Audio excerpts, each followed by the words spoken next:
জাতিকে উদ্বেগহীন নির্বাচন উপহার দেওয়া সম্ভব হয়েছে বলে জানালেন ইসি আবুল ফজল মোহাম্মদ সানাউল্লাহ। ইসি তার দায়িত্ব ঠিকভাবে পালন করেছে বলেও জানান তিনি। ত্রয়োদশ জাতীয় সংসদ নির্বাচনে ঈদের উৎসবের মতো উৎসাহ ও স্বতঃস্ফূর্ততায় জনগণ অংশ নিয়েছে বলেও মন্তব্য করেন সানাউল্লাহ।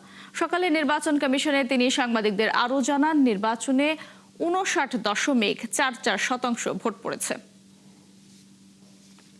আমাদের চেষ্টা শতকরা 100% ছিল। কোনো অত্যুক্তি হয়ে থাকলে সেই অত্যুক্তি নিতান্তই আমাদের, আর কোনো কিছু প্রাপ্তি থাকলে আপনারা যারা কাজ করেছেন আপনাদের। আমরা মনে করি জাতি হিসেবে আমাদের মান, সম্মান, ভাবমূর্তি, বিশ্ববাজারে আমাদের বার্গেনিং ক্যাপাসিটি, আমাদের বিনিয়োগ, কর্মসংস্থান হেন কিছু নাই যেটা এই নির্বাচনের সাথে সম্পৃক্ত ছিল না। সুতরাং নির্বাচন কমিশনের পক্ষ থেকে আমরা শুধু এটাকে নেহায়েত একটা নির্বাচন অনুষ্ঠানের দায়িত্ব হিসেবে নেই নাই, এটা আমাদের একটা পবিত্র আমানত হিসেবে আমরা গ্রহণ করেছিলাম। এবং আল্লাহর হাজার শুকর, তিনি